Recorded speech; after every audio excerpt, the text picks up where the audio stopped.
Welcome to In Focus with Ejaz Haider. Our top story tonight is about the delivery to India of the first 5 Dassault Aviation's Rafale fighter jets. Leaving aside the rather amusing spectacle in the Indian government and media about the ferry flight of the fighter jets to Ambala Air Base, we plan tonight to discuss A, the Rafale and its capabilities, and B, what does its induction mean for balance of combat air power in the South Asian context? The second is important in view of an ideological and a rather belligerent government in New Delhi that brought Pakistan and India close to war in February 2019. At the time, after losing a MiG and possibly a Su-30, the Indian Prime Minister Narendra Modi, as well as then Indian Air Force Chief B.S. Dhanoa, had said that if they had the Rafale, the result of the aerial engagement would have been different. Since relations have further soured following India's illegal annexation of occupied Jammu and Kashmir, in violation both of UNSC resolutions as well as bilateral arrangements, the possibility of a conflict engineered by India remains high. Pakistan has warned the world capitals of this possibility multiple times. Regarding the capabilities of Rafale, in addition to an active electronically scanned array radar, and Meteor long-range air-to-air beyond visual range missiles, it has an electronic warfare suite called Spectra. Reportedly, the French are so careful with it that they don't even turn it on during their participation in red flag exercises, so as not to give away the electronic signature. There are other capabilities that we should talk about with our panel of experts. We have with us Air Vice Marshal Faaiz Amir of Pakistan Air Force. AVM Amir was an F-16 pilot and also commanded PAF's premier tactics development institute, the Combat Commanders School. Justin Bronk, who's a research fellow specializing in combat air power and technology in the military sciences team at the Royal United Services Institute, is also editor of the RUSI Defense Systems Online Journal. Thank you to both panelists. Let me begin with AVM Amir here. AVM Amir, as I said, now that India has got the first 5 Rafale fighters, by end 2021, they will have got the deliveries of all 36, which they have bought off the shelf at a rather, huge price. Does that concern us? Is it going to shift the balance of combat air power in favor of India? Well, it does. Just 5 aircraft this moment and 36 at the end of 2021 is not really going to shift the balance of power. India is having its F-16 moment that Pakistan had in 1983.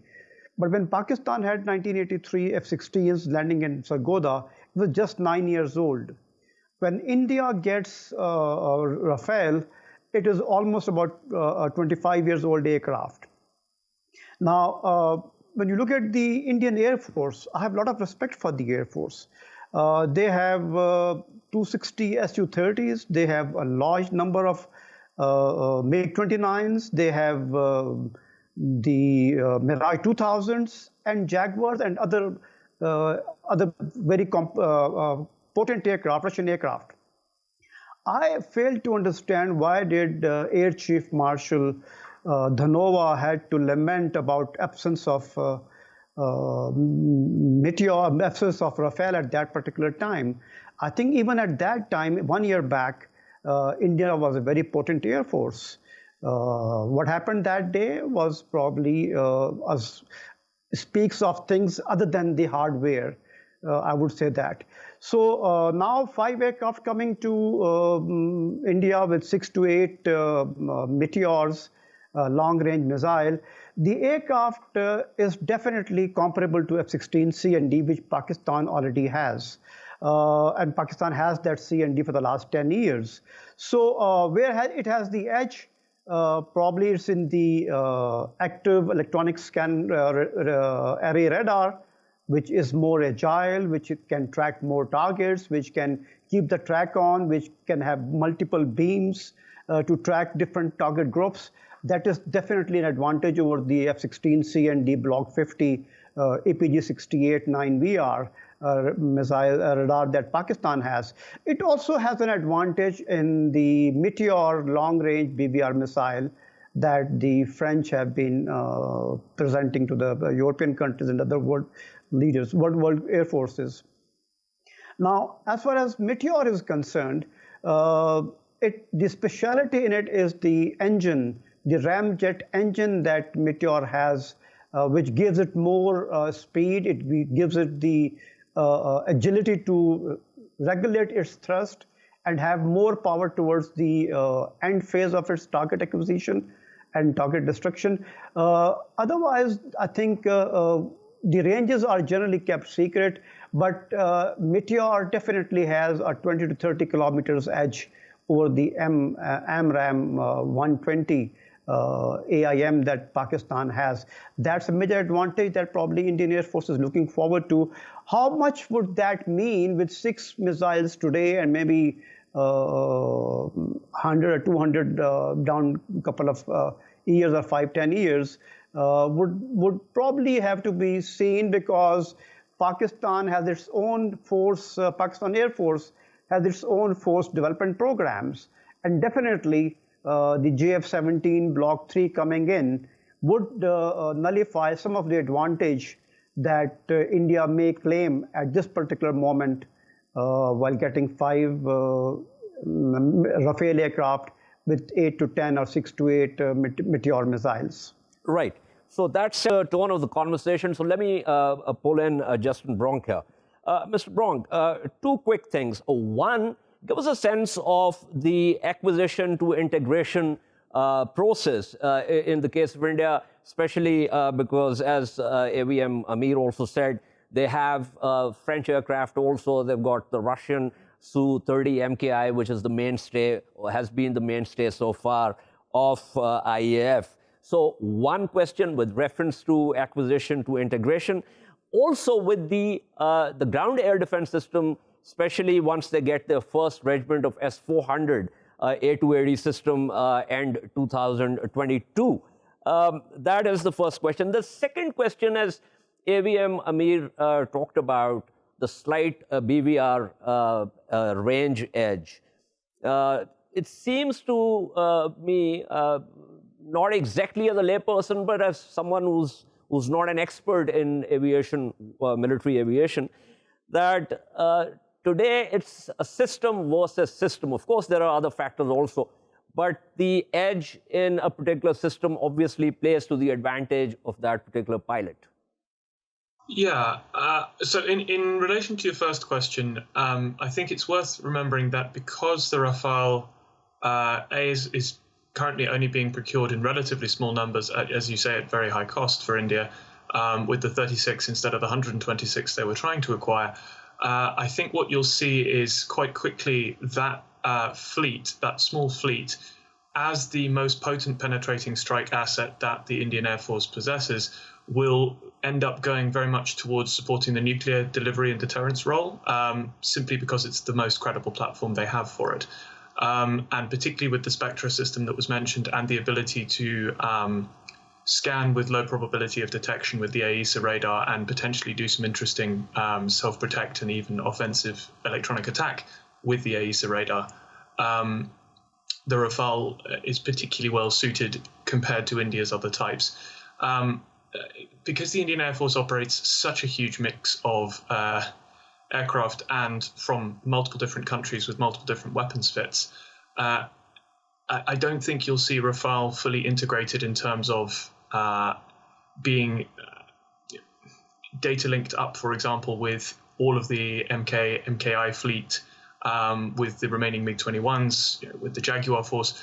I think it will operate very much as a sort of a specialty fleet within itself, possibly alongside the Mirage, the upgraded Mirage 2000s.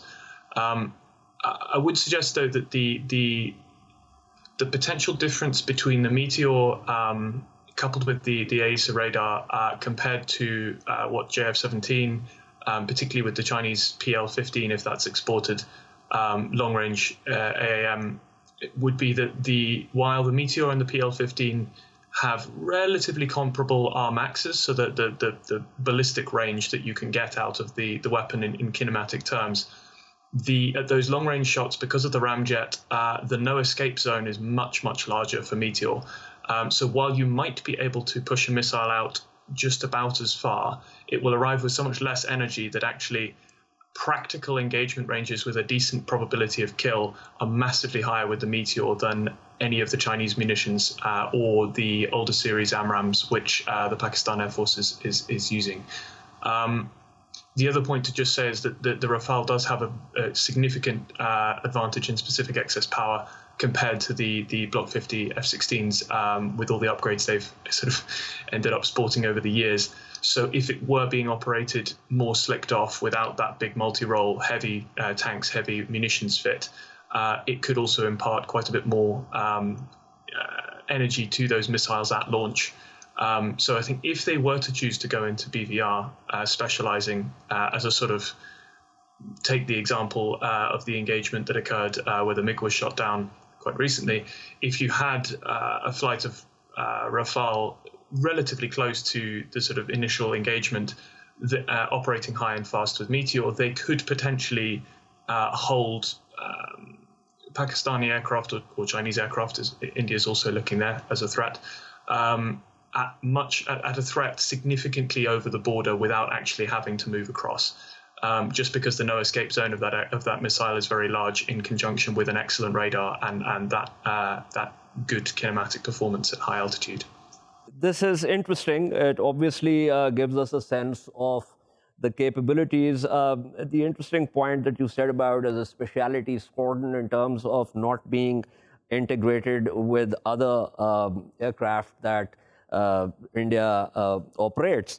But just quickly, before I let you go, how will they be integrated with the S-400 A280 system? Because these are two completely different systems. So I think there'll be very limited integration there, especially because just as Turkey has been discovering with the inability to operate F-35 alongside an S-400 capability, France also, while it has a more nuanced take on Russian threats, still the major peer threat that France might have to confront in NATO involves a lot of S-400 systems. So I suspect they would be quite concerned about the prospect of Russian technicians aiding with India's S-400 battalion setup, getting good looks at the Rafale by trying to integrate it closely. So I suspect they will try and keep quite a bit of distance, both in physical terms where possible, but also particularly in system integration terms between that S-400 capability as it grows and the Rafale. Also worth remembering just that S-400 is primarily as a defense acquisition for India is actually really aimed towards China rather than Pakistan, because they are really worried about the growing capability of the Chinese People's Liberation Army Air Force to actually push offensive sorties into eastern India in a way that the Pakistan Air Force, there's a sort of relatively stable standoff. So interesting to see where India tries to go in terms of whether parts of its Air Force deployments look more specifically towards the long-term tensions with Pakistan, and what ends up focusing much more in terms of both deployments and operational exercises and systems integration of looking towards that threat from the Chinese. Interesting. Quickly, it does seem to me that in terms of what I would call the Internet of Military Things, an integrated battlefield, if they cannot really integrate the Rafale with the S-400 ground air defense system and also have tenuous integration with other aircraft, then that does seem like a disadvantage in the overall scenario in terms of aerial engagements. Yeah, I mean, they'll have to find workarounds, particularly if they're feeding data into common ground stations, for example, and doing a sort of combined air operations center type approach, or perhaps using AWACS type platforms. It's just that there is sufficient caginess on the part of the nations that supply and support a lot of their platforms about direct integration. That they'll have to find workarounds. It's not ideal for them, but this is not a new problem for the Indian Air Force. Operating that mix of previously British, Russian, French equipment, along with bits and pieces from the Americans and the Israelis in particular as well, in terms of pods and weapons and EW. It's not ideal, but they are very used to finding workarounds to those incompatibilities. Okay, thank you so much. That was just speaking with us. Let me go back to AVM Amir. AVM Amir, you heard Justin Bronk talk about some of the technicalities in terms of the problems of integration with other fleet also, with the ground air defense system also. So give us a non-technological sort of explanation of, for the viewers, of what it actually means in an aerial engagement. Well, when you talk of integration of a new weapon system into an existing air force which has diverse number of aircraft, the integration takes place at three levels. Integration with air defense system, whether it is on ground or airborne early warning system. So that's an operational integration that you take. The second type of integration is the doctrinal integration, that the new weapon system, which is so potent, has to be absorbed and has to be synergized conceptually with all other elements of the Air Force. And that is how you develop your concept of operations for a war or for the Air Force in peacetime and in wartime. The third is the integration at the maintenance level. Each aircraft has its own maintenance, each company, each aircraft has its own maintenance systems. So when the aircraft lands in a new country, new host country, it is just a fly-away aircraft. The entire logistics and training has to be developed over many years, and then the nation, the host nation, starts to develop its inventory and subsequently bring it up to fighting a war, a level where it can fight a war. So India is far away. It's just have received 5 aircraft. Its inventory will start to come and replenish, and then achieve a level where it can actually fight a war. But for small operations, yes, you can consider that as soon as they land there and they have those missiles, for small operations, they are viable aircraft. Talking of the operational level integration. Now, an aircraft of this age and this kind of a radar and missile actually becomes a threat to its own aircraft, its own friendly aircraft, when it does not talk to them. And that talking between two aircraft takes place through data link. The data link is a facility through which the aircraft transfers all its data, radar data, and other situational awareness data to the other aircraft, if they are capable, if they are compatible, and to the radars, whether airborne or ground-based. And similarly, other aircraft and other radars, they transfer their data to this particular new weapon system. Now, if it does not take place, and the aircraft which are fighting in the same ground, and they have not, they can't communicate with each other, actually there are higher chances of fratricide. Or then you have to compartmentalize their operations, that geographically that they will operate in these geographic areas and they will operate in these geographic areas.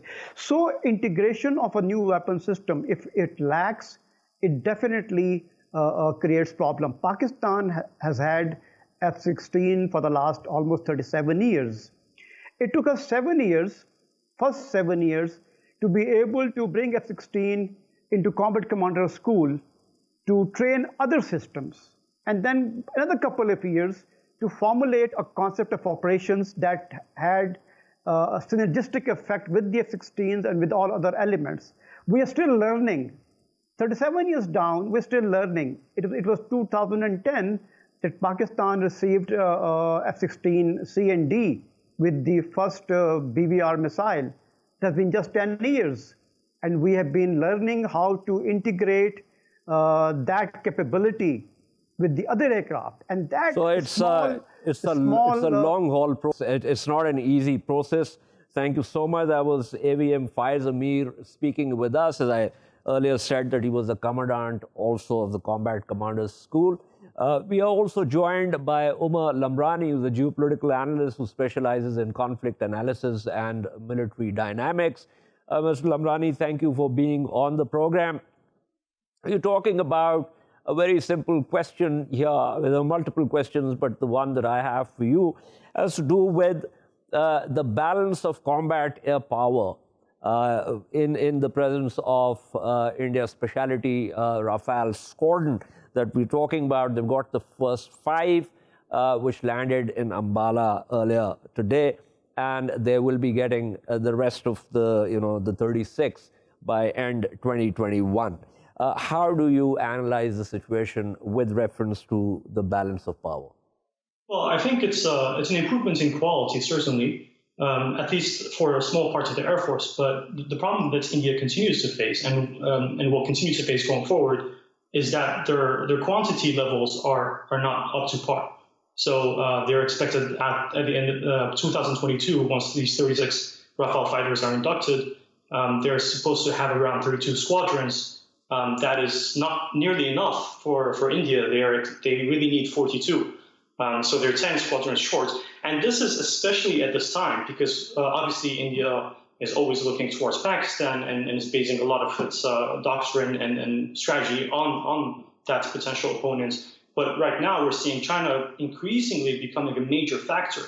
And so especially when you consider that India may have to fight at some point in the future a two-front war, that's something that they have to plan for at least. It is really highlighting the concerns in terms of the quantity of aircraft.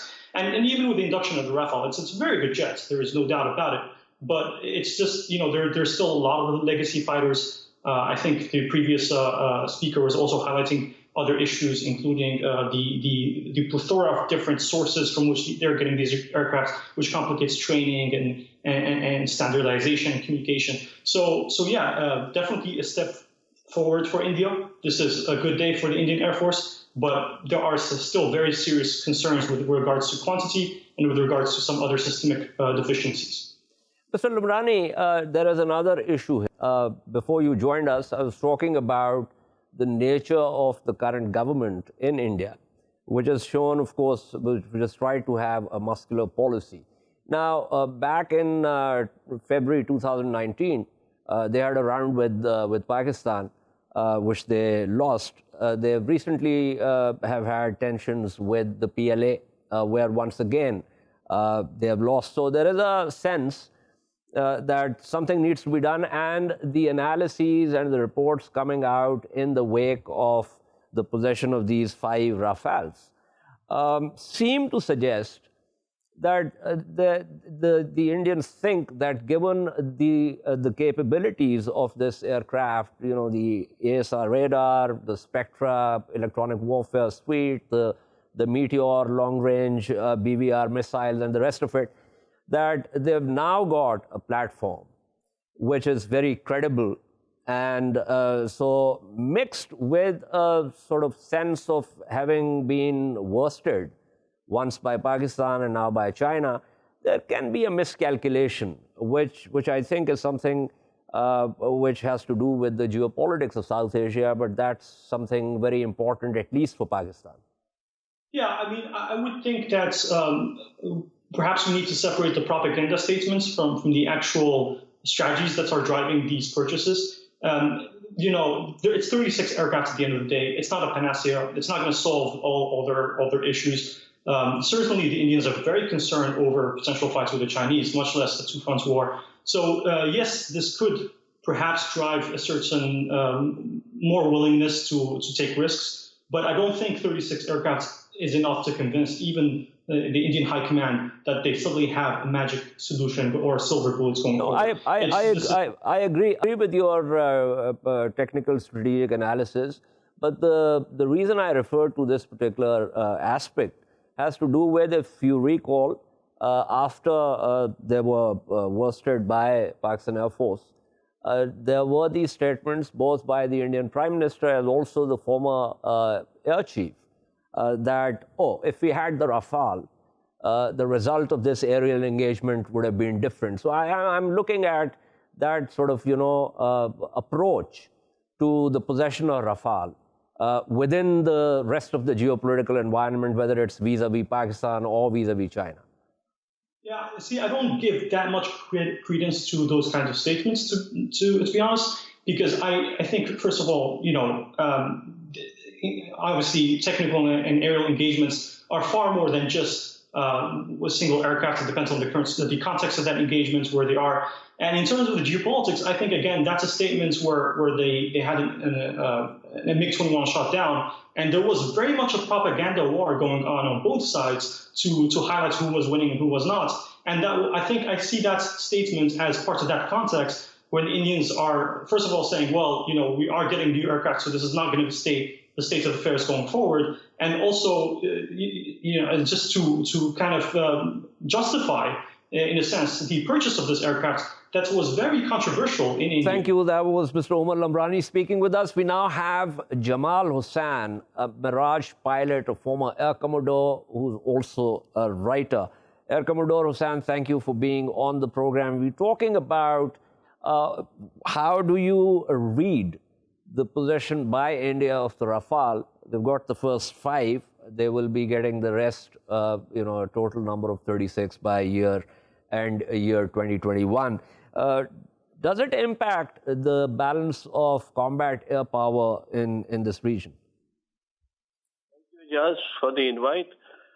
My first reaction is that the induction of the Rafale, 36 Rafales, I believe 3 are already there, 5 have come today, and another more will come, will give the IAF a much better response both in the offensive and defensive roles. Having said that, my conclusion is that this is not a game changer for us. And I say that on the following assumptions. First assumption, that the prevailing geostrategic environment, Pakistan is not likely to initiate any military aggression against India, either by land or air. And barring LOC crossfire, any Indian aggression, Pakistan will respond on the quid pro quo plus principle. Second, the likelihood of a full-scale war between the two nuclear powers is minimal, but cannot be ruled out. Should the level escalate and conventional defense is inadequate, the nuclear factor will come into play. And if the world power fail to deter India, a nuclear war could erupt that would result in a game over for both Pakistan and India. Third, both IAF and Pakistan, this is what the public should understand, can successfully undertake surprise alien raids within 30 to 60 kilometers of the border without being challenged, because neither of us can maintain a 24/7 vigil all around the border. And lastly, a report of Balakot alien raid by the AF will be preceded, in my opinion, by a heightening of tension, either due to a false flag operation or a genuine operation by one of the separatist movements in India. Okay. Having said that, now, according to this, the Rafale is a very good aircraft, and according to all experts, it is about equivalent to the F-16s, and they say it is a slight edge. And experts opine that everything being equal, the Rafale will have a slight edge, but everything is never equal during war. And according to the experts again, in a situation where the Indians are aggressive and the war is taking something similar to the 27th February, then the F-16s will have an edge. Personally, right. Thank you so much. That was Air Commodore Jamal Hussain speaking with us. We shall take a short break and return to discuss an order by the administration of occupied and illegally annexed Kashmir to allow India's occupation security forces to acquire land without a special permission certificate. Stay with us.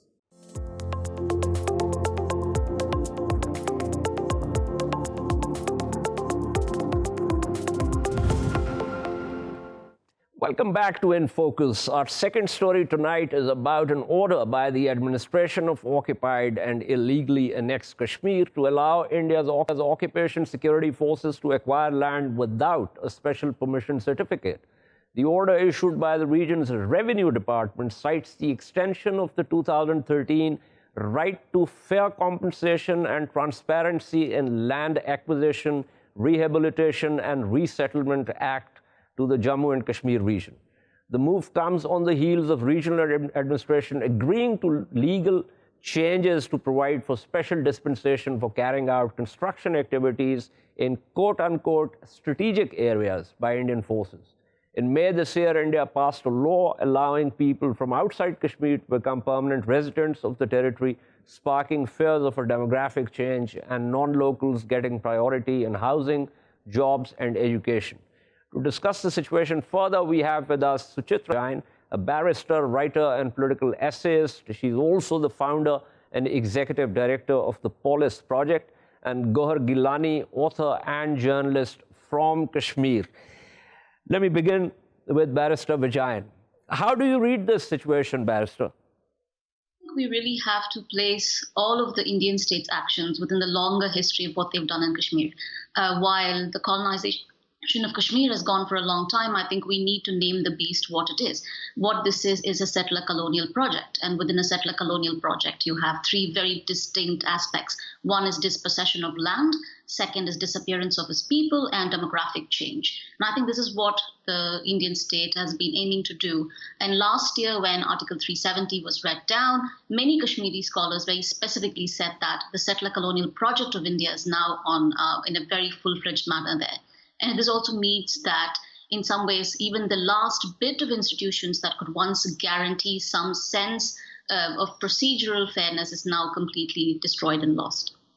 It's interesting to talk about the settler colonial project because in January this year, this is pre-COVID, I was at a conference where we also had some very senior Indian former, diplomats and military officers and also politicians.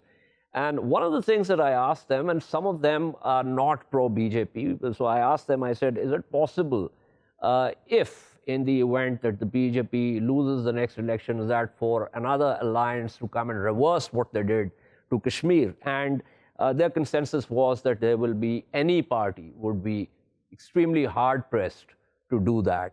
So this seems to me that there is a broader consensus in India with reference to this. Is that something that you would agree with? I think so, yes. I think one thing that all kinds of people across India, whether it's liberals, centrists, BJP, all of them believe that this idea that somehow Kashmir is integral to the Indian Union without quite understanding the history or even recognizing the fact that Kashmiris have been fighting for independence. I mean, a lot of Kashmiris would say that they've been fighting for independence since the first, the Mughal armies marched in. They have fought colonial occupation by the Sikhs, the Afghans, the British. Of course, there's a longer history of resistance even during the Maharaja's rule with the shawl weavers' protests and the massacre that followed. In that sense, I think the history of the Kashmiri people struggling for freedom is completely taken away from the narrative and reduced to this idea that Kashmir is somehow an area that is contested between India and Pakistan. Since this narrative completely holds, what it does is, it doesn't matter if it's the BJP, if it's the Congress, the idea that we need to continue to do anything in our capacity, and I think by anything, which means military occupation, to hold on to Kashmir seems to be the general belief for all people across all stripes. This also includes a lot of liberals who will talk about human rights violations, but would never actually talk about how Kashmiris have been deprived the right to choose for themselves how to be ruled, who should rule them, and what should happen to them and their future. That being the central point, very interesting and important point. I'll return to you, Barrister Vijayan, but let me go to Mr. Geelani here. Mr. Geelani, the acquisition of land by the Indian security forces is nothing new as far as reports go. And I've been reading up on this, not just for this program, but for a fairly long time now. The Indian security forces already have a prime real estate in occupied Kashmir. So what difference would this new notification create? I think, Mr. Haider, you're right that there are already lots of portions of land which are occupied by the Indian Army. Right. I mean, even the unionist politicians, pro-India politicians, to be precise, in Kashmir today say that what India has done to Kashmir, especially in the August of last year, it is now, it's a military occupation. This is the tweet of Mehbooba Mufti, who was a former chief minister, and her daughter repeats the same line. So yes, I would agree with you that this has been what will change, in my opinion, is that with this new domicile law, the anxieties with regards to demographics, the change in demography, these are the fears that now people from outside, from various parts of mainland India would come and settle down, and they would perhaps settle down near these army cantonments. That's why, this new notification which empowers the Indian Army to declare any area as strategic. So that is very important. We cannot ignore that. Like, for example, if there is a cantonment area, which like we have an area in Srinagar called Badami Bagh cantonment, and there are several cantonment areas all over Kashmir Valley.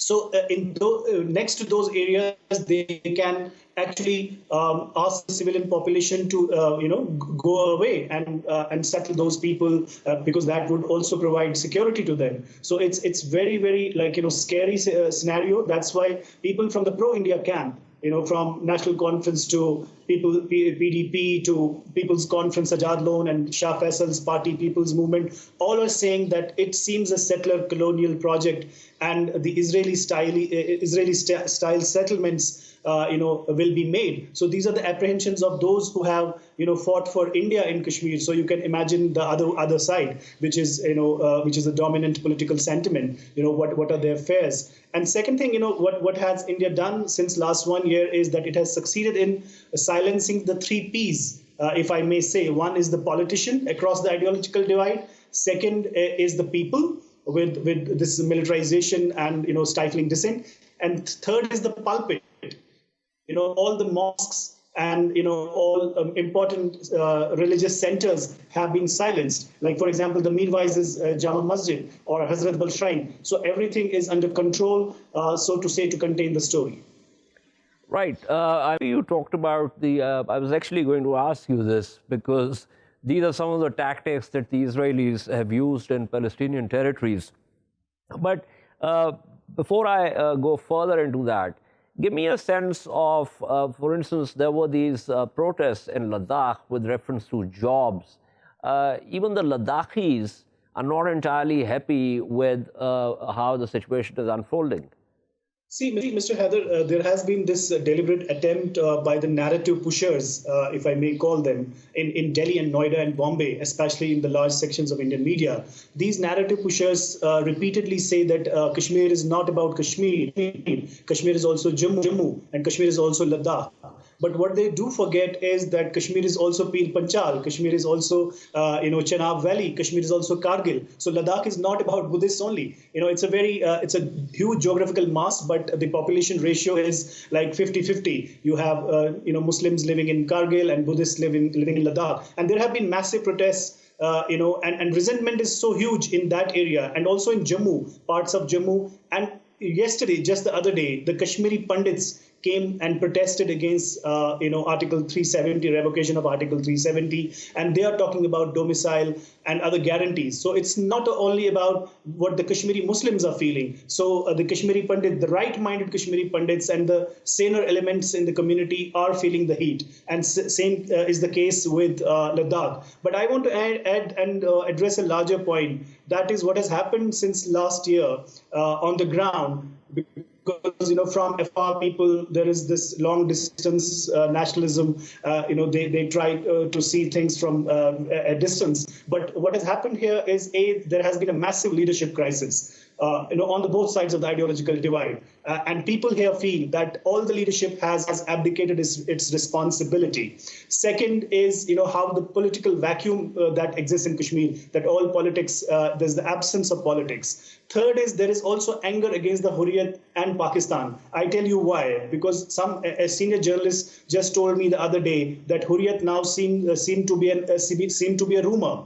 Which just went away. What happened? Yes, of course, there have been massive arrests. 13,000 people were taken to prison. Indian Home Ministry admitted that 7,357 people were arrested. But there has been the abdication of responsibility from the leadership. And with Pakistan, the anger is that with eye-catching tweets by the Pakistani Prime Minister will not change facts on the ground. And the facts on the ground are changing so fast. There is a galloping pace at which the ground facts are being altered on the Kashmir territory. And with tweets or with the awareness campaigns like an NGO would not resolve anything in Kashmir. I understand the sense of frustration, but I can tell you that Pakistan has been trying to do whatever it can diplomatically and politically to highlight this issue. But thank you so much. That was Gowhar Geelani speaking with us. Before I wrap up, let me go back to Suchitra Vijayan. Barrister Vijayan, one of the things that needs to be corrected in terms of narratives is to look at the issue as a Muslim population valley issue. I think that's something that needs to be corrected.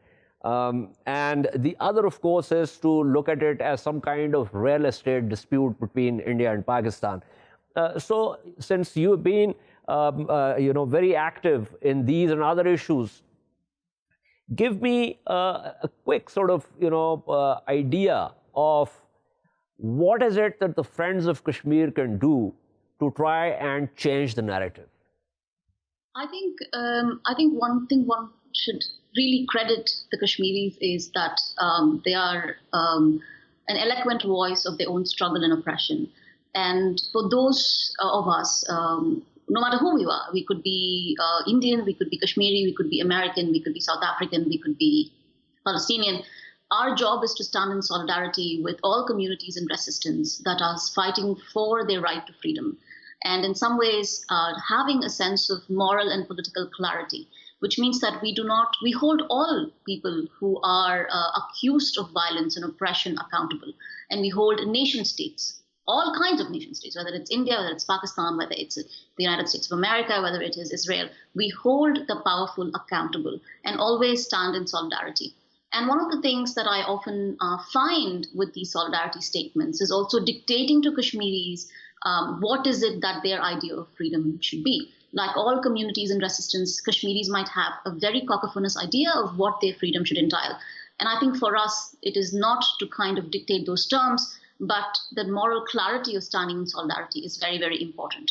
And I think if we use that sense of speaking against oppression, against violence, against militarization, against settler colonial occupation consistently, I think those are the kind of things, because moral clarity and courage are ones that eventually move and change the arc of history. I know it sounds rather broad, but I think those are kind of the things that we really need to do. Make space for Kashmiris to very clearly articulate their needs, their resistance, and in some ways not be their spokesperson, but instead be the strength behind them and stand in solidarity. That's a very insightful comment. Thank you so much. That was Barrister Suchitra Vijayan speaking with us. We shall see you next Monday at the same time. Keep following our latest updates on social media at indus.news. Good night and goodbye.